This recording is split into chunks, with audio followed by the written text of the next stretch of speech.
Estamos começando mais um NCcast e eu estou aqui na companhia da Lara Vieira. De novo, tô aqui, gente. Já está uma terceira apresentadora. A gente deixou até o André apresentar, né? Então a gente está liberando. Daqui a pouco até o Luizinho está apresentando o programa. A gente está aqui na Target, né? A conferência da IBMA, Igreja Batista Memorial de Alphaville. Alphaville, isso mesmo. E o que a gente está fazendo aqui?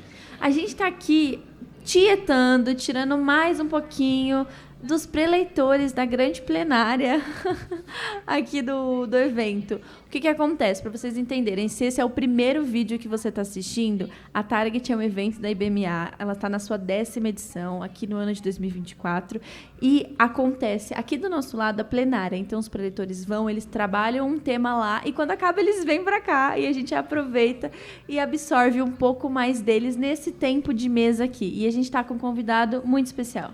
Isso mesmo, você falou tietando, lembrou minha avó, hein? Usou o verbo das antigas agora. Só lembrando, siga a gente nas redes sociais, @nacontramãortm, @RTM Brasil. E a gente está conversando hoje com Davidson Nogueira. Família Nogueira é grande, né? Tem o Diogo Nogueira. Não é nessa linha, não. Seja bem-vindo, pastor. Obrigado, querido. Muito prazer estar aqui com vocês. É um prazer estar aqui na Batista Memorial do Alphaville, podendo participar aí dessa 10ª edição do Target. Fique esperto aí os locutores da casa, hein? Vem uma voz forte aí. Que voz. Pastor, é a sua primeira vez na Target? É a primeira vez na Target e eu estou assim, muito feliz de poder estar aqui como participante e preletor, né? Porque vim como preletor, mas não sentar, né, para ouvir tantas pessoas boas que nós temos aqui, é perder o banquete de Deus. Com certeza. E como está sendo essa experiência para você? De palestrar para tanta gente. Você é de Vitória e você veio para São Paulo, que acaba mudando um pouco a cultura. Como está sendo viver essa experiência? Então, é sempre muito bom, né, a gente poder estar ministrando, falando da palavra de Deus, né? Porque a palavra de Deus é aquilo que transforma o ser humano, transforma a sociedade, muda. E hoje o meu tema foi uma igreja que ama a cidade. Uma igreja que ama a cidade é uma igreja que propaga a palavra de Deus, mas é uma igreja que também vive a palavra de Deus, né? Uma igreja que se importa com a sociedade, né? Então, assim, nós temos um Cristo que falou, mas agiu. Quando o povo estava com fome, ele deu pão, sem barganhar. Olha, só vem para cá agora pegar quem é da minha igreja, quem se converter. Deixa eu ver aqui, levanta a mão aqui, quem é convertido aqui. Quem é convertido, você come. Eu vou fazer aqui, ó, vou pegar os 5 pães e 2 peixinhos, vou pegar aqui os 7 pãezinhos aqui, vou fazer aqui um milagre aqui. Pera aí, ó, só quem levantou a mão agora aqui que aceitou Jesus vai comer. Não foi isso que Jesus fez. E é interessante, por exemplo, a gente vê também outras narrativas da história de Jesus, que ele saiu curando todo mundo. Em alguns momentos ele falou assim, olha, filho, tua fé te salvou. Como ele falou para aquela mulher hemorrágica, né? Para aquela mãe que chegou ali com aquela filha que estava endemoniada. E ele falou assim, ó, vai porque eu nunca vi uma fé como essa. Mas em outros momentos, a Bíblia diz que todo mundo levava uma quantidade de enfermos. Jesus ficava ali horas e horas e horas curando sem ver fé de ninguém. Por quê? Porque Jesus, ele nos ensina como igreja que nós devemos ser a mão que abençoa e os pés que vão até aqueles menos necessitados. E como que a gente realmente pode amar uma cidade? Porque eu entendo a gente falar, vamos levar o evangelho, a maior demonstração de amor, mas já vi extremos, né? Os caras falam, não posso amar o mundo, aí o cara acha que não pode amar nada que está aqui, porque isso é pecado. Mas como amar uma cidade que é tão difícil, um país que é tão diferente? Pegando exemplo, essa semana a gente está tendo a Marcha para Jesus, semana que vem nós temos a Parada Gay e logo mais tem outros eventos na Paulista. E a gente como cristão, como que ama todo esse povo de verdade? Pois é, então, eu hoje falei um pouco lá dentro, na plenária, sobre Neemias. Mas eu quero deixar um texto aqui, que é uma carta que Jeremias escreve para aqueles que estavam cativos na Babilônia, no capítulo de número 29. É um texto bem conhecido, todo mundo conhece o verso de número 11, quando ele diz assim, eu é que sei os pensamentos que tenho a respeito de vós, pensamento de paz e não de mal, para vos dar o fim que vocês desejam. Mas essa é uma carta que Jeremias está escrevendo. E ele chama a atenção aqui no verso 7, para aqueles que estavam lá na Babilônia, cativos na Babilônia. Quando a gente fala de coisa ruim, né, principalmente no evangeliquez, a gente fala o seguinte, isso é uma Babilônia, né? Joga para a Babilônia. Agora olha só o que ele diz aqui no verso 7. Busquem a prosperidade da cidade para a qual eu os deportei e orem ao Senhor em favor dela, porque a prosperidade de vocês depende da prosperidade dessa cidade. Então, e a gente é meio assim, eu falei um pouco ali dentro, mas é pouco tempo que a gente tem para discutir um tema tão abrangente, tão grande, né? Então, a gente leva aquela cultura judaica no cristianismo, né, que é um problema, onde, por exemplo, todo mundo acha que a gente tem que orar só pela paz em Jerusalém. Mas no Velho Testamento, quando a gente vê aqui, já no Antigo Testamento, né, sem precisar fazer uma hermenêutica trazendo do Antigo para o Novo e entender qual é o contexto, mas aqui Deus já dá uma ordem: orem pela paz na Babilônia. E eu vou falar mais isso para vocês. Se vocês querem prosperar nessa cidade, eu quero te dizer que a prosperidade de vocês está dependendo da prosperidade dessa cidade. Então, assim, orem para que tenha paz, orem para que essa cidade prospere, porque vocês dependem dessa Babilônia. Muito interessante, né? Porque a gente, às vezes, se desliga do nosso contexto, né? E a gente tem que entender que foi chamado para atuar onde Deus está colocando a gente. Mas pensando como igreja, qual a melhor forma da gente se conectar com a cidade? Porque muitas pessoas não vão chegar, né? A gente às vezes espera, e aqui sem querer entrar na questão teológica, se você vai, se Jesus te traz, aí deixa para discutir em outro programa. Mas assim, a gente espera que as pessoas venham até a igreja. E eu tenho muitos amigos que eu consigo ir lá na casa dele, troco ideia com ele, ele até pergunta de Jesus, gosta, mas ele não pisa na igreja, mas de jeito nenhum, só se Jesus realmente quebrar a serviço do rapaz. E a gente como igreja, como que eu chego até essas pessoas? Ótimo. Primeira coisa, a gente precisa distinguir igreja e organização para igreja e organismo, né? Então, na verdade, Jesus nunca disse, olha, traga um povo à igreja. O que ele deu a ordem para a igreja foi ide. Vocês precisam ir, né? Ide por todo mundo, fazendo discípulos de todas as nações, batizando em nome do Pai, do Filho e do Espírito Santo. Então, a gente pode, sim, a primeira igreja, por exemplo, na Europa, ela vai surgir, a igreja de Filipos, quando Paulo vai para Macedônia, atravessa ali a Macedônia, chega em Filipos, a primeira igreja começa a surgir ali à beira de um rio. Depois vai para a casa de Lídia. A primeira igreja se dá numa casa. Então, assim, a gente precisa entender que igreja é um organismo, são pessoas. Igreja nunca foi lugar. Igreja são pessoas. Então, onde estiverem 2 ou 3 reunidos, em nome do Senhor ali, ele também estará. Então, nós precisamos, na verdade, avançar. Como estava ali em Cesareia de Filipe, e aí Jesus vai dizer aos seus discípulos, a porta do inferno não prevalecerá sobre a igreja. Então, presta atenção nisso aqui. Você já viu porta atacando alguém? Não, porta não ataca ninguém não, filho. Porta fica parada. Porta é um objeto inanimado. Então, quando ele diz as portas do inferno não vão prevalecer, ele está dizendo, avancem. É vocês que precisam entrar, é vocês que precisam ir, é vocês que vão saquear o inferno. Então, na verdade, a gente precisa dar um... Eu não gosto muito do inglês, não, que eu não sei nem falar português direito, mas a gente precisa de uma mudança de mente, a gente precisa de um mindset, né, para ficar bonito, para dizer assim, uau, esse cara é da hora. Né? Então, vou usar aqui uma... Então, assim... A gente precisa dessa transformação para a gente entender que igreja é o ir e não o vir. Uau, pastor, conta um pouco pra gente sobre a sua experiência como pastor lá em Vitória, na sua igreja, como tem sido implementar isso, quais são os desafios que você tem enfrentado, como você tem vencido isso? Então, são muitos desafios que nós temos lá. Eu vou contar algumas coisas aqui para vocês. Nós temos 27 anos de igreja. Em 27 anos, a partir do 4º ano de igreja, nós já começamos a abrir os nossos projetos sociais. Hoje nós temos 2 casas lares, né, que são os antigos orfanatos, que nós chamamos, são 2 casas lares, trabalho de alta complexidade. E nós tínhamos 2 centros de recuperação. Há 7 anos atrás, a Junta de Missões Nacionais levou a Cristolândia para lá. Então, nós fechamos essa parceria, já que nós também somos uma igreja da Convenção Batista Brasileira, fechamos. O pastor Fernando Brandão nos procurou, fechamos. Falaram, vocês têm expertise, nós vamos continuar mantendo. Então, hoje é Cristolândia barra ser homens, Cristolândia barra ser mulheres. Agora nós abrimos, é a primeira Cristolândia que leva o nome de alguém, que é o nome da minha mãe, que é o Sonho de Mãe, onde nós temos 6 mães ali com 11 crianças fazendo trabalho ali contra o vício do álcool e as outras drogas, né? Elas ficam ali na casa durante um ano. Então, nós temos ido mesmo, né? A gente tem visto assim como Deus tem transformado assim pessoas que já haviam perdido a esperança, pessoas que já haviam parado de sonhar, né? Por exemplo, você pega crianças que já tinham sido abandonadas pelos seus pais, então elas estão passando por uma transformação, conhecendo ali o Evangelho de Cristo Jesus, né?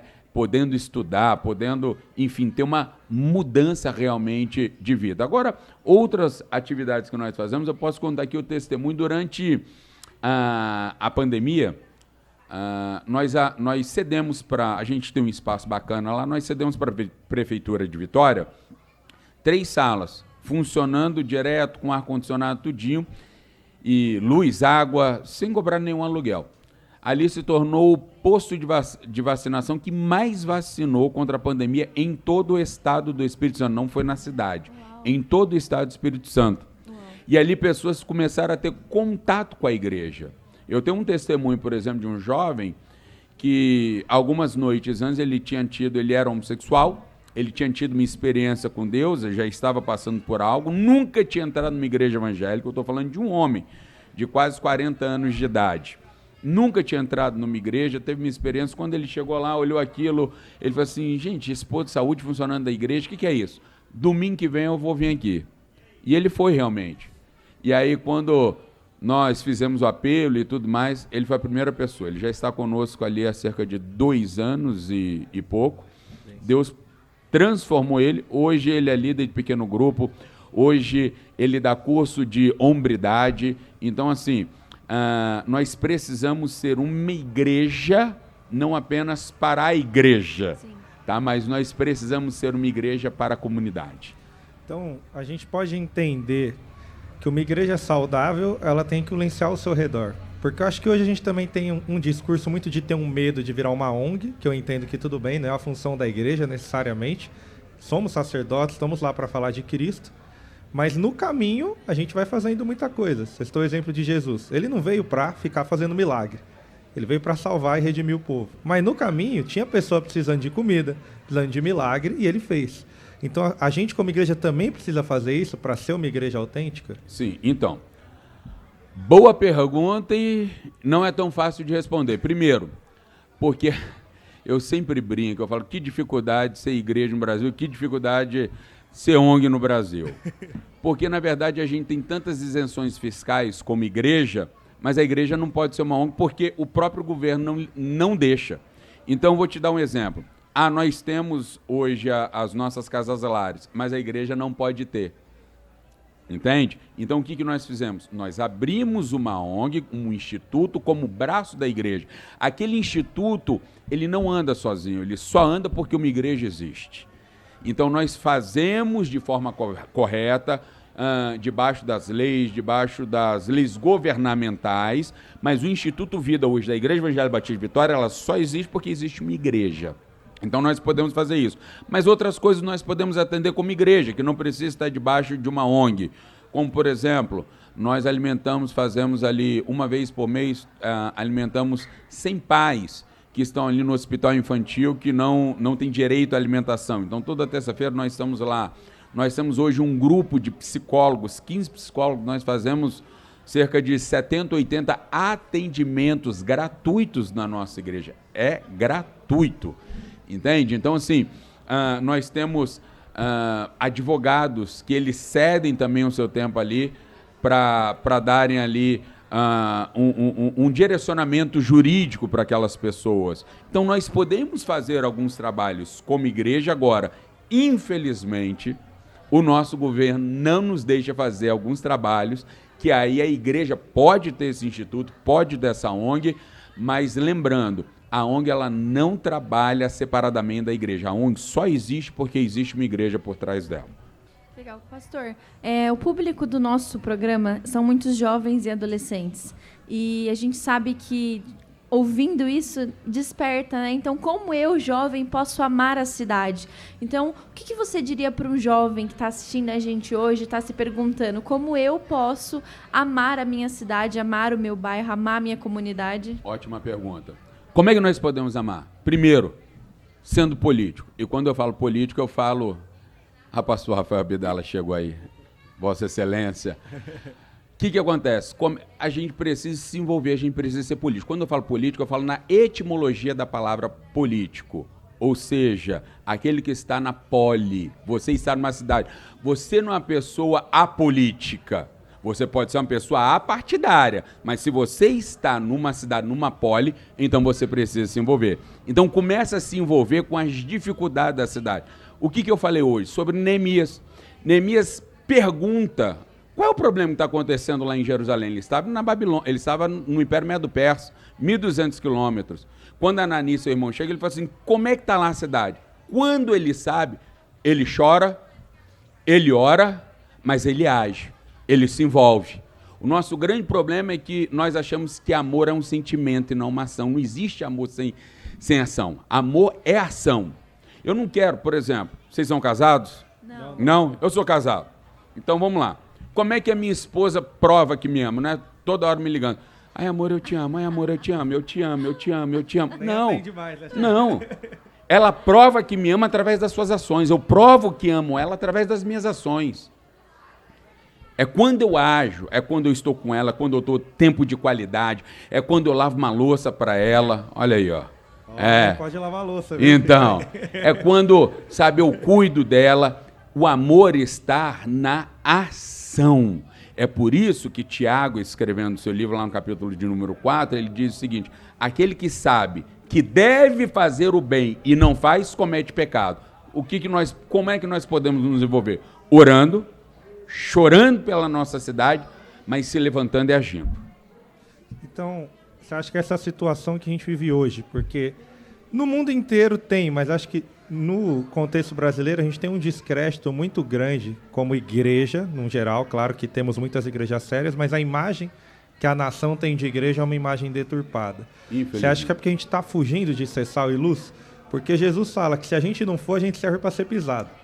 Então, será que é por isso que tantas pessoas têm pisado na igreja? Porque a gente tem falhado em amá-la? A gente tem o quê? Mais uma hora de conversa aqui? Gostaria muito. Porque, rapaz, você entrou agora num ponto agora que é complicado. Você entrou num ponto complicado. Porque ontem a minha plenária foi sobre comunidade orgânica. Então aí seria até melhor nessa resposta a gente falar sobre a comunidade orgânica. O que é uma comunidade orgânica? Uma comunidade onde todo mundo se envolve.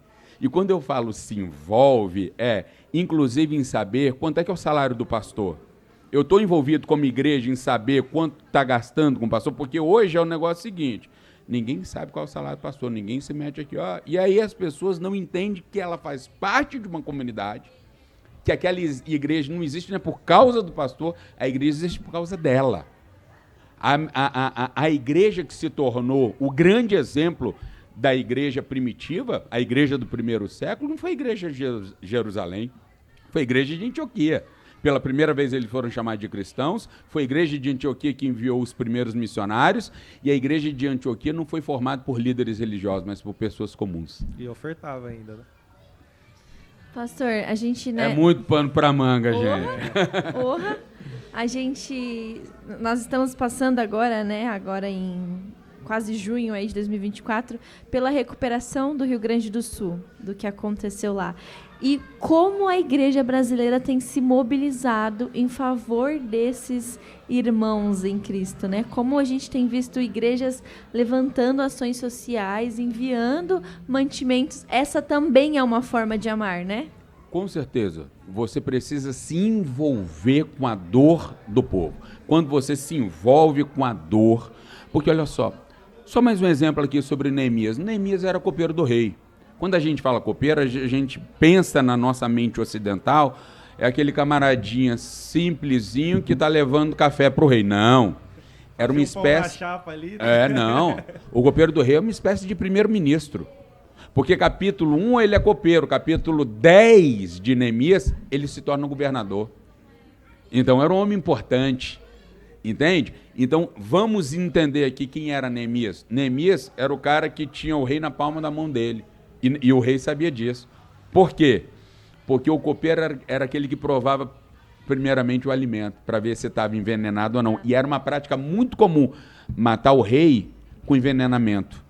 Então, esse era um homem... Por que eu estou dizendo isso? Esse era um homem que tinha luxo. Esse era um homem palaciano. Esse era um homem que vivia bem. O que Neemias fez? Se envolveu com a dor. Quando ele se envolve com a dor, ele deixa o seu luxo, ele deixa o seu conforto, ele deixa o seu lençol egípcio de 120 fios, ele deixa a sua cama ultra king size, ele sai, ele deixa tudo isso, a sua comida boa, para viajar 1.200 quilômetros, não foi de avião, para chegar numa cidade, como Anani disse, que estava inteiramente destruída. E se envolve ali. Muito bom. Como o pastor falou, a gente precisava de mais 1 hora de papo, né? Acabou? Já deu tempo. Não é possível. Jura? Já deu Ah, tempo. tá E quem bom, quer ótimo. ouvir mais tem que fazer o quê, Lara? Se inscrever no nosso canal, primeiro de tudo, porque todo dia tá saindo um vídeo novo, então se inscreve para você continuar acompanhando. E, pastor, deixa as suas redes sociais para quem quiser absorver mais, que esse papo foi maravilhoso. O meu Orkut é... Brincadeira. Meu A MSN. gente vai tremer sua tela lá do MSN. Então, o meu Instagram é Davidson Brito, @Davidson Brito. Eu nem me lembro qual que é meu X, é X agora, não, né? É o X. É o X. Eu nem lembro o meu Falecido Twitter. Twitter. Nem lembro qual é o meu Twitter, meu Facebook não. Eu uso mais o Instagram mesmo, entendeu? Lá na sua bio do Insta também tem o Insta da sua igreja também, né? Tem. Legal. Ó, deixa eu te falar uma coisa aqui. A igreja mais bonita do Brasil. Tá Eu bom. vou falar por você. Vale a pena entrar. No púlpito, atrás do nosso púlpito, passa um braço do mar. Uau! A 5 metros, não, a 2,5 metros do púlpito, nós temos um grande mangue e atrás do mangue nós temos o braço do mar. Uau. A igreja mais bonita do Brasil. Aí eu sempre brinco com o seguinte, todo mundo sai do culto abençoado. Mesmo quando eu prego mal ali, o pessoal tá vendo ali as garças voando, tá vendo o pessoal passando de jet ski, aí o pessoal já sai abençoado Já sai ali dando só por causa da glória a Deus, paisagem, né? Então vai lá no Instagram dele pra ver a paisagem. Se for boa, você segue. Ou seja, você vai seguir de qualquer E jeito. se você não é muito bonito, visita a igreja que você sai mais bonito também. E siga a gente também nas redes sociais, @RTM Brasil, @NaContramãoRTM. Se inscreve aqui no nosso canal, compartilha. O André acabou de sair daqui e falou, ativa o sininho. E continua acompanhando que ainda virão mais entrevistas. Até mais, pessoal. Até mais, gente. Obrigado.